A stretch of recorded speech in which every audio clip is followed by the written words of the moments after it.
하나님이여 주의 인자를 따라 내게 은혜를 베푸시며 주의 많은 긍휼을 따라 내 죄악을 지워주소서. 나의 죄악을 맑게 씻으시며 나의 죄를 깨끗이 제하소서. 물은 나는 내 젓가를 아우니 내 죄가 항상 내 앞에 있나이다. 내가 주께만 범죄하여 주의 목전에 악을 행하여 사오니 주께서 심판하실 때 의로우시다 하고 주께서 심판하실 때 순전하시다 하리이다. 내가 죄악 중에서 출생하였으며 어머니가 죄 중에서 나를 잉태하였나이다. 보소서, 주께서는 중심의 진실함을 원하시오니 내게 지혜를 은밀히 가르치시리이다. 우슬초로 나를 정결하게 하소서. 내가 정하리이다. 나의 죄를 씻어주소서. 내가 눈보다 희리이다. 내게 즐겁고 기쁜 소리를 들려주시사 주께서 꺾으신 뼈들도 즐거워하게 하소서. 주의 얼굴을 내 죄에서 돌이키시고 내 모든 죄악을 지워주소서.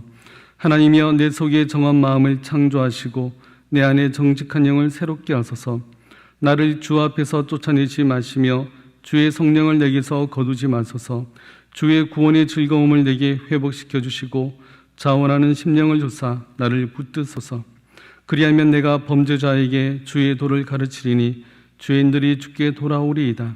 하나님이여 나의 구원의 하나님이여 피 흘린 죄에서 나를 건지소서.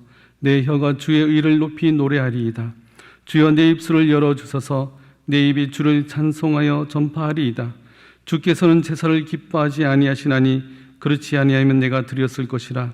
주는 번제를 기뻐하지 아니하시나이다. 하나님께서 구하시는 제사는 상한 심령이라. 하나님이여 상하고 통회하는 마음을 주께서 멸시하지 아니하시리이다. 주의 은택으로 시온의 선을 행하시고 예루살렘 성을 쌓으소서. 그때 주께서 의로운 제사와 번제와 온전한 번제를 기뻐하시리니 그때 그들이 수소를 주의 제단에 드리리이다. 아멘.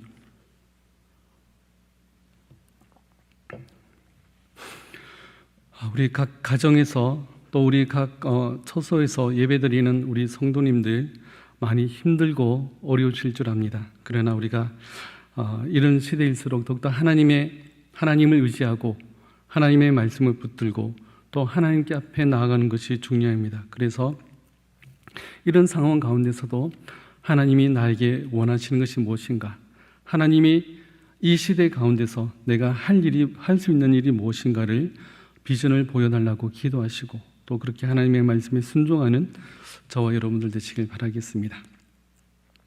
인간이 지금까지 정복하지 못한 것이 있습니다. 지금까지 전 세계적으로 싸우고 있는 이 코로나도 이제 내년이면 이제 곧 정복할 것이라고 다들 예상하고 있습니다. 그러나 아무리 과학이 발달해도 정복하지 못하는 것이 있습니다. 그것은 바로 죄의 문제입니다.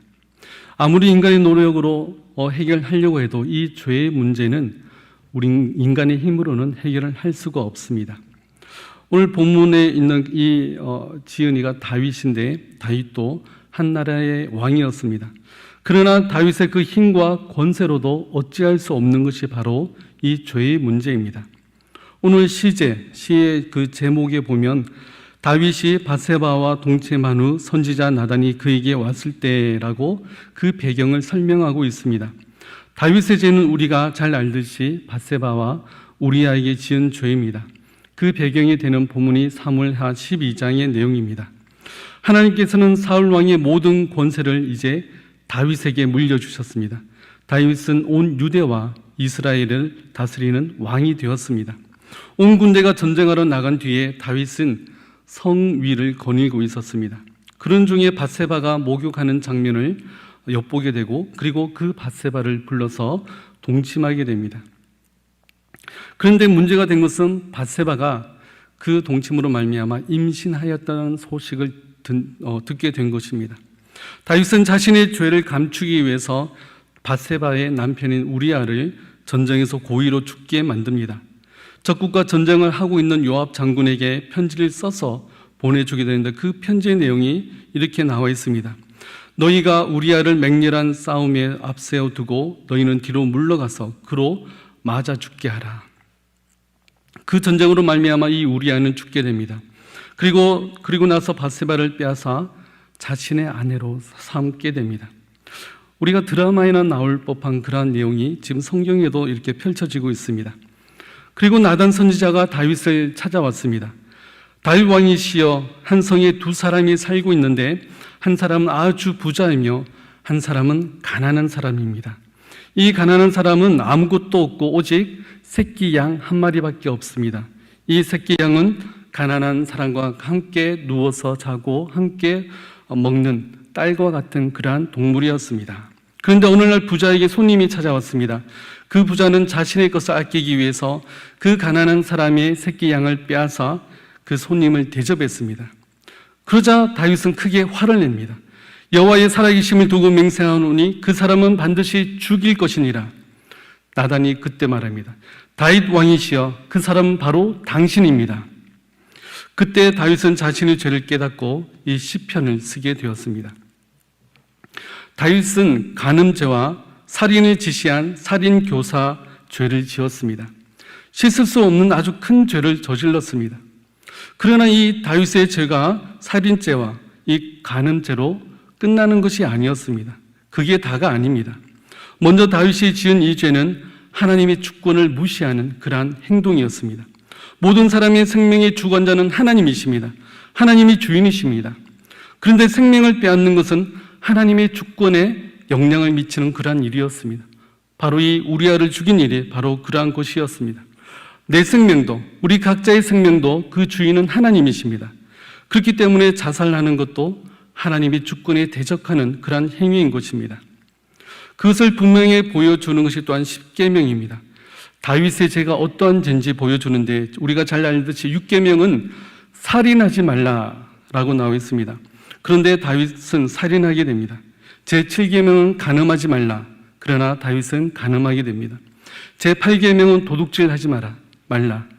다윗은 우리아의 아내 밧세바를 도둑질하게 되었습니다. 또 제10계명은 내 이웃의 집을 탐내지 말라.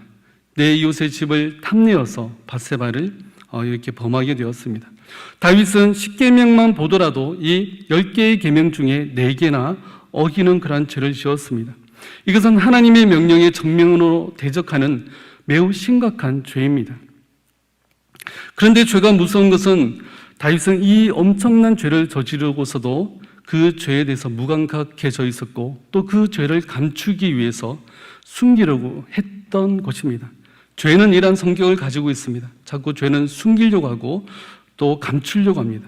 그러다 보면 죄는 점점점 무감각해지는 그런 결과가 나타나게 되는 것입니다. 그런데 다윗의 이 죄가 이 십계명을 범한 이 죄로 끝난 것일까요? 그게 다가 아닙니다. 이 죄는 그것으로 끝난 것이 아니라 하나님의 벌로 이어집니다. 하나님은 나단 선지자를 통해서 다윗에게 벌을 내리십니다. 첫 번째 벌은 사무엘하 22장 10절에 나와 있습니다. 이제 내가 나를 업신여기고 햇사람 우리아의 아내를 빼앗아 내 아내로 삼았은즉 칼이 내 집에서 영원토록 떠나지 아니하리라. 첫 번째 벌은 칼이 다윗의 집안에 영원히 떠나지 아니하리라는 것입니다. 그래서 그 다윗의 집안에 칼부림이 끊임없이 나타나게 되었습니다. 그 첫 번째가 다윗의 아들 암논입니다. 암논은 이복 누이 동생 다말을 겁탈하게 됩니다. 그러자 다말의 오빠인 압살롬이 모의를 해서 이 암논을 죽이게 됩니다. 사무엘하 13장 29절 말씀에 압살롬이 이미 그의 종들에게 명령하여 이르기를 너희는 이제 암논의 마음이 술로 즐거워할 때를 자세히 보다가 내가 너에게 암논을 치라 하거든 그를 죽이라. 두려워하지 말라. 내가 너에게 명령한 것이 아니냐. 너희는 담대히 용기를 내라 한지라. 압살롬의 종들이 압살롬의 명령대로 암논에게 행하며 왕의 모든 아들들이 일어나 각기 노새를 타고 도망하니라. 그렇게 이 이복 동생이었던 이 압살롬은 그의 이복 형이었던 이 암논을 죽이게 됩니다. 두 번째 인물은 압살롬입니다. 압살롬은 그의 아버지의 다윗 왕을 배반하고 반역하여서 다윗성을 빼앗게 됩니다. 그리고 다윗을 죽이기 위해서 다윗을 그렇게 몰아가다가 오히려 압살롬이 패하고 도망치는 중에 요압에게 걸리게 됩니다. 그래서 그 압살롬은 그 긴 머리가 나뭇가지에 걸리게 되고 요압에게 발견되게 됩니다. 그래서 사무엘하 18장 14절 15절 말씀에는 요압이 이르되 나는 너와 같이 지체할 수 없다고 손에 작은 창 셋을 가지고 가서 상수리 나무 가운데서 아직 살아있는 압살롬의 심장을 찌르니 요압의 무기를 든 청년 10명이 압살롬을 에워싸고 쳐 죽이니라. 이렇게 다윗의 아들 압살롬도 죽게 됩니다. 세 번째는 아도니아입니다. 다윗이 죽은 뒤에 그의 아들 솔로몬이 왕이 되었습니다. 그런데 솔로몬의 형이었던 아도니아가 다윗 왕을 마지막으로 섬겼던 수넴 여자 아비삭을 요구하게 됩니다. 그런데 그것은 다윗 왕의 왕위를 빼앗으려는 그런 계략이었습니다. 그래서 솔로몬은 그의 형 아도니아를 죽이게 됩니다. 열왕기상 2장 24절 25절 말씀인데요. 그러므로 이제 나를 세워 내 아버지 다윗의 왕위에 오르게 하시고 허락하신 말씀대로 나를 위하여 집을 세우신 여호와께서 살아계심을 두고 맹세하노니 아도니아는 오늘 죽임을 당하리라 하고 여호야다의 아들 브나야를 보내매 그가 아도니아를 쳐서 죽였더라. 이렇게 이 첫 번째 벌로 말미암아 이 다윗의 집안에 칼부림이 끊임없이 나타나게 된 것입니다. 두 번째 하나님의 벌은 사무엘하 12장 11절 말씀입니다. 여호와께서 또 이와 같이 이르시기를 보라 내가 너와 내 집에 재앙을 일으키고 내가 내 눈앞에서 내 아내를 빼앗아 내 이웃들에게 주리니 그 사람들이 내 아내들과 더불어 백주에 동침하리라. 다윗의 아들 압살롬은 반역하여서 이 다윗성을 빼앗게 됩니다. 다윗은 도망가면서 성에 남겨두었던 후궁들이 있었습니다. 그래서 이 압살롬은 이 다윗성 그 옥상에 텐트를 치고 이 후궁들을 범하게 됩니다. 사무엘하 16장 22절 말씀에 이에 사람들이 압살롬을 위하여 옥상에 장막을 치니 압살롬이 온 이스라엘 무리의 눈앞에서 그 아버지의 후궁들과 더불어 동침하니라. 얼마나 치욕스러운 그러한 또 모습입니까? 다윗이 다윗성을 빼앗기고 후궁들이 겁탈당하는 것도 다윗이 지은 죄에 대한 하나님의 징벌의 결과였습니다. 그리고 마지막 세 번째 하나님의 벌은 사무엘하 12장 14절에 나옵니다. 당신이 낳은 아이가 반드시 죽으리다. 다윗은 바세바를 간음하고 임신하여 낳은 아이가 7일 만에 죽게 됩니다. 다윗은 한 번의 죄를 지었지만 그 영향력과 죄의 형벌로 말미암아서 한 가정이 파괴되고 4명의 아들이 죽게 되고 나라를 빼앗길 뻔하게 됩니다. 죄는 이렇게 심각합니다. 죄를 별로 대수롭지 않게 여기는 것 자체가 심각한 문제인 것입니다. 우리가 짓는 작은 죄 하나라도 그것이 얼마나 큰 그러한 악영향을 미치는 줄 모릅니다. 그리고 죄는 하나님께 대한 반역입니다. 또 죄는 불신앙인 것입니다. 그러므로 우리는 죄를 멀리해야 됩니다. 죄를 미워해야 되는 것입니다. 한 나라의 왕이었던 다윗은 이 죄의 문제만큼은 자신의 힘으로 어떻게 할 수가 없었습니다. 오직 하나님만이 자신의 죄의 문제를 해결해 주실 수 있는 분으로 알았기에 오늘 본문처럼 고백하고 있는 것입니다. 그것이 1절과 3절 말씀입니다. 1절과 3절 말씀을 읽으면 하나님이여 주의 인자를 따라 내게 은혜를 베푸시며 주의 많은 긍휼을 따라 내 죄악을 지워주소서. 나의 죄악을 맑게 씻으시며 나의 죄를 깨끗이 제하소서. 물은 나는 내 죄과를 나오니 내 죄가 항상 내 앞에 있나이다. 여기서 다윗은 나단 선지자가 선언한 이 엄청난 벌을 면제해 달라고 한마디도 하지 않습니다. 그가 범한 죄악에 대해서만 간구하고 있습니다. 우리가 죄를 짓고 하나님께서 이런저런 벌을 내리겠다는 그러한 말을 들으면 우리는 보통 그 벌을 감해 주시든지 또 그 벌을 없애 주시든지 간구할 것입니다. 그러나 지금 다윗은 그 벌에 대해서는 전혀 면제해 달라고 말하지 않습니다. 그 이유는 첫째, 벌을 면제해 달라는 것이 회개보다 먼저 나온다면 그것은 진정한 회개가 아닐 것입니다. 벌을 면제해 주기 때문에 회개하는 것은 그 벌을 용서해 주는 것에 대한 그러한 결과가 되기 때문에 진정한 회개가 되지 않습니다. 가장 먼저는 하나님과의 관계 회복입니다. 죄의 가장 큰 문제는 하나님과 관계가 단절되는 것입니다. 그것을 회복하는 것이 가장 우선시 되어야 되는 것입니다. 지금 다윗이 걱정하는 것은 이 하나님과의 관계 단절입니다. 하나님을 잃어버리는 것입니다. 더 정확하게는 하나님께 버려지는 두려움인 것입니다. 우리의 걱정도 이와 같아야 됩니다. 우리가 진정 두려워할 것은 이 코로나가 아니라 코로나에 감염되느냐 안 되느냐가 아니라 하나님께 점점 더 멀어지는 것을 우리는 두려워하고 걱정해야 됩니다. 교회에서 멀어지고 말씀에서 멀어지다 보니까 우리가 요즘 자연스럽게 하나님과 멀어지지 않습니까? 우리는 그것을 두려워해야 됩니다. 이럴 때일수록 더욱 하나님께 가까이 나아가고 말씀 앞에 서야 되고 엎드려 기도해야 될 때인 것입니다. 또한 하나님과의 수직적인 관계가 회복되어야 사람과 사람과의 수평적인 관계도 회복될 수가 있는 것입니다. 그러므로 죄에 있어서 가장 근본적이면서 중요한 것은 하나님과의 관계 회복인 것입니다. 그리고 벌을 면제해 달라고 하지 않는 두 번째 이유는 하나님만이 내 죄를 해결해 주실 수 있는 분이기 때문에 그렇습니다. 우리의 지혜와 힘과 능력으로도 도저히 이 죄의 문제를 해결할 수가 없습니다. 오직 하나님만이, 오직 예수 그리스도의 보혈의 피만이 이 죄에서 구원해 주실 수가 있는 것입니다. 이 세상 다른 그 무엇도 우리를 우리 죄에서 해결해 줄 수가 없습니다. 그것을 알기 때문에 다윗도 지금 하나님의 은혜를 구하며 하나님의 용서를 구하고 있는 것입니다. 그런데 4절을 보면 우리가 오해할 수 있을 만한 소재가 있습니다. 바로 내가 주께만 범죄하여 주의 목전에 악을 행하여 사오니라고 하는 이 표현입니다. 죄를 지었을 때 사람에게 지은 죄는 중요하지 않은 것일까? 이런 의문이 들 수가 있습니다. 죄를 지으면 주님께만 짓는 거니까 사람에게 대해는 별로 책임을 가지지 않아도 되겠냐는 생각이 있을 수 있는데 그것은 잘못된 생각이겠죠. 우리가 앞에서 살펴보았듯이 이 사람에게 짓는 죄도 십계명을 범하는 매우 심각한 죄입니다. 다윗의 이 표현은 그 범죄가 지존하신 하나님의 어미를 범했다는 사실에 있는 것입니다. 우리가 사람에게 잘못하거나 죄를 지으면 서로 합의하거나 또 용서하고 죄값을 지불하면 됩니다. 그런데 우리가 다른 사람에게 죄를 입히고 죄를 지어서 사람 간에 해결했다 하더라도 하나님과의 관계가 해결된 것은 아닙니다. 아무리 그 사람이 내가 잘못한 것을 용서해 준다 하더라도 그 죄는 하나님 앞에서는 그대로 남아있게 되는 것입니다. 왜냐하면 죄는 가장 먼저 하나님께 대하여 짓는 것이기 때문에 그렇습니다. 하나님의 의의를 심각하게 훼손하는 것이 바로 죄입니다. 모든 죄마다 하나님의 권리를 침해하며 하나님의 말씀을 대적하는 행위가 되는 것입니다.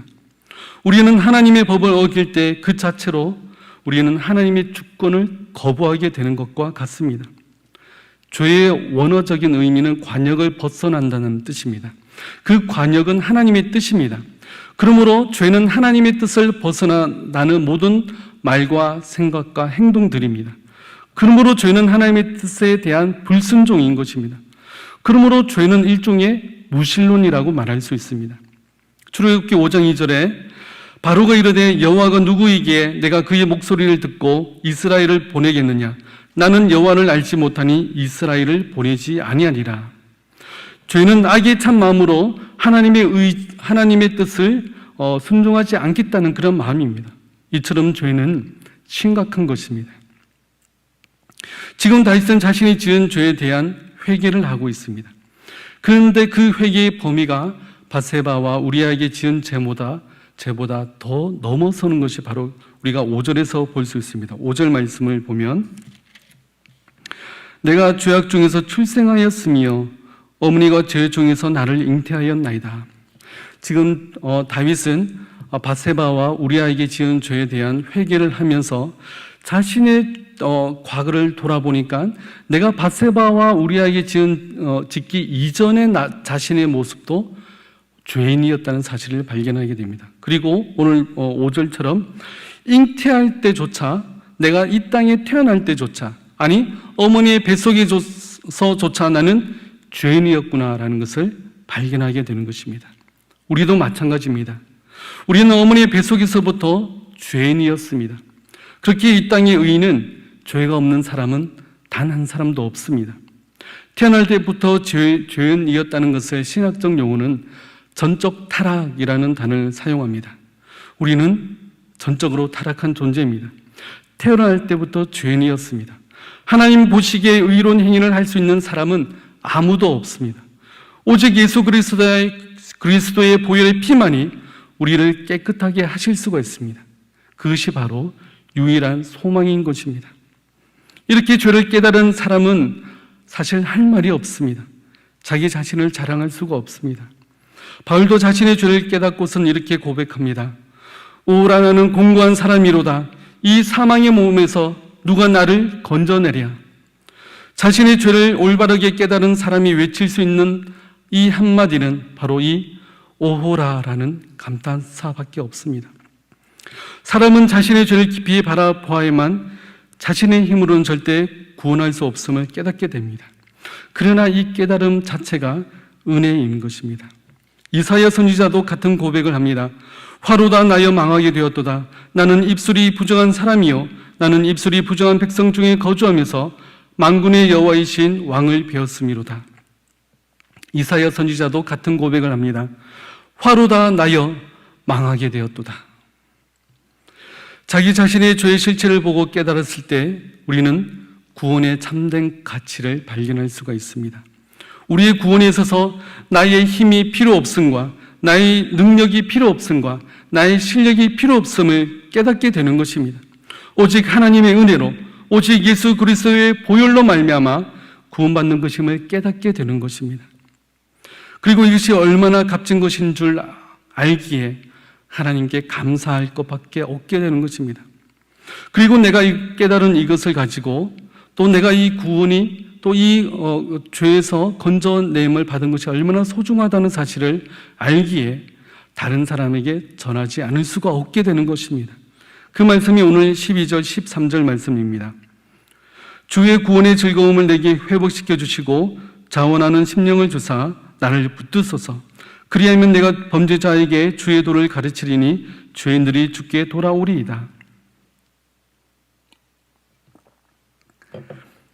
전도는 이 구원의 은혜를 체험한 사람이라면 당연히 할 수밖에 없는 것입니다. 내가 받은 이 은혜를 다른 사람에게 전할 수밖에 없습니다. 또한 전도는 지상 대명령입니다. 예수님께서도 말씀하시기를 마태복음에서 너희는 가서 모든 민족을 제자로 삼아 아버지와 아들과 성령의 이름으로 세례를 베풀고 내가 너희에게 분부한 모든 것을 가르쳐 지키게 하라. 볼지어다 내가 세상 끝날까지 너희와 항상 함께 있으리라. 예수님의 지상 명령입니다. 우리가 너무나 잘 알고 있지 않습니까? 또한 사도행전에서도 예수님께서 말씀합니다. 오직 성령이 너희에게 임하시면 너희가 권능을 받고 예루살렘과 온 유대와 사마리아와 땅끝까지 이르러 내 증인이 되리라. 전도는 예수님의 지상 명령입니다. 아무리 이 코로나가 확산되어도 우리가 할 일은 바로 이 전도하는 일입니다. 코로나가 있으니까 지금은 전도하지 말아야지 하면서 전도를 포기하려고 하는 그런 마음이 우리 가운데 있습니다. 그렇기 때문에 우리가 지혜가 필요합니다. 하나님의 도우심이 필요합니다. 어떻게 전도해야 될지 하나님의 인도가 필요한 것입니다. 그렇기 때문에 우리는 엎드려 기도하면서 어떻게 전도할지를 고민해야 됩니다. 코로나 때문에 전도를 포기해서는 안 됩니다. 우리 교회도 모교 전도팀 또 화요일마다 또 전도하였던 분들이 있고 또 전폭으로 말미암아서 또 복음 제시하며 전도하는 전도 활동이 활성화하게 이루어졌습니다. 그러나 지금은 전혀 이 전도의 활동이 없습니다. 그렇다고 전도를 포기하시면 안 됩니다. 어떻게든 어떤 식으로든 우리는 전도할 것인지를 고민하고 기도해야 됩니다. 지금도 이슬람 국가로 전도하기 위해서 목숨 걸고 나간 여러 명의 선교사님 또 전도자들이 있습니다. 지금도 북한에서는 목숨을 걸고 전도하는 사람들이 있습니다. 그런 상황을 비교해 본다면 이 코로나 때문에 내가 전도하지 못함의 핑계가 될 수가 없습니다.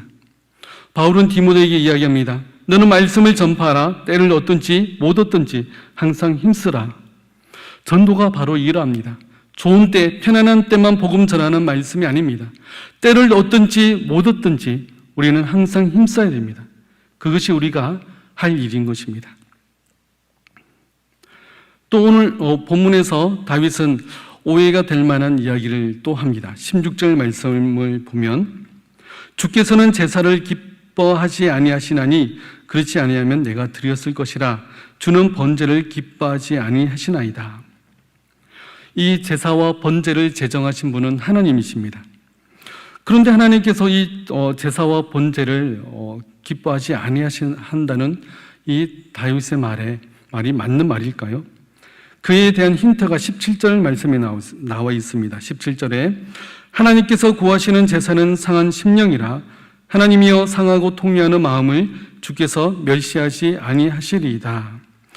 상한 심령은 심령에 굳은 것과 교만한 것이 변환을 받아서 하나님 밖에는 구원해 주실 리가 없음을 깨닫는 그 마음인 것입니다. 다윗이 이렇게 이야기하는 것은 지금 죄를 뉘우치는 겸손한 마음 외에는 다른 아무것도 하나님께 가져갈 필요가 없음을 선언하는 그런 선포인 것입니다. 상한 심령의 소유자는 이제부터는 내가 나 자신을 절대 의지하지 않겠다라는 그런 다짐을 하는 사람입니다. 그리고 사람이 구원받는 데 있어서 가장 큰 원수는 자기 신뢰임을 알고 자기 신뢰를 믿지 않고 자기 힘을 믿지 않고 자기 자신을 의지하지 않는 자세가 바로 상한 심령인 것입니다. 그것은 자기 신뢰는 하나님이 싫어하시는 그러한 마음입니다. 그러나 이 상한 심령에는 하나님이 함께하여 주십니다. 이사야 57장 15절 말씀에 지극히 존귀하며 영원히 거하시며 거룩하다 이름하는 이가 이와 같이 말씀하시되 내가 높고 거룩한 곳에 있으며 또한 통회하고 마음이 겸손한 자와 함께 있나니 이는 겸손한 자의 영을 소생시키며 통회하는 자의 마음을 소생시키려 함이라. 통회하고 마음이 겸손한 자와 함께 해주시겠다고 말씀하고 있습니다. 그러므로 우리는 상한 심령으로 하나님 앞에 서야 됩니다. 나는 죄인임을 깨닫고 나의 힘은 전혀 소용이 없음을 깨닫고 나의 모든 능력을 내려놓고 하나님 앞에 엎드리며 끊임없이 기도하며 하나님께 나아가야 되는 것입니다. 우리는 하나님의 은혜를 받고 다시 회복하고 하나님과의 첫사랑을 다시금 회복하기 위해서라도 우리는 하나님 앞에 나가야 됩니다. 우리가 어떠한 은혜를 받은 자인지를 깨닫게 되면 다시금 이 은혜를 회복할 수가 있는 것입니다.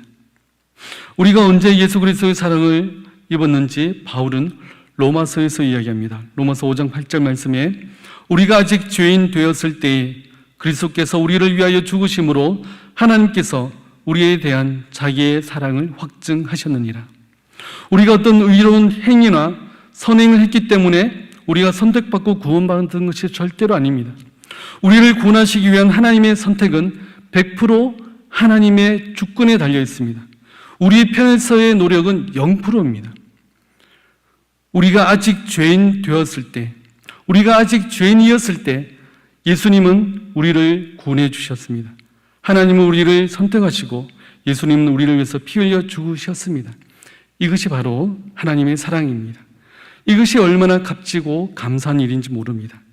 소망이 전혀 없는 자들에게 하나님은 이 구원을 값없이 우리에게 선물로 주신 것입니다. 또 우리가 잘 아는 말씀 중에 에베소서 말씀에 곧 창세전에 그리스도 안에서 우리를 택하사 우리로 사랑 안에서 그 앞에 거룩하고 흠이 없게 하시려고 그 기쁘신 뜻대로 우리를 예정하사 예수 그리스도로 말미암아 자기의 아들들이 되게 하셨으니 이는 그가 사랑하시는 자 안에서 우리에게 거저 주시는 바 그의 은혜의 영광을 찬송하게 하려는 것이라. 하나님은 창세전에 이미 우리를 택하셨습니다. 우리를 택하시고 하나님의 자녀로 삼으셨습니다.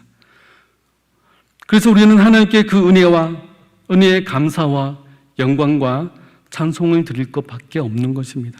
이것이 은혜요, 사랑이요, 기적입니다.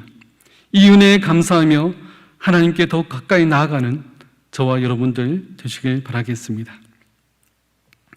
마지막 말씀 18절 19절 말씀을 보겠습니다.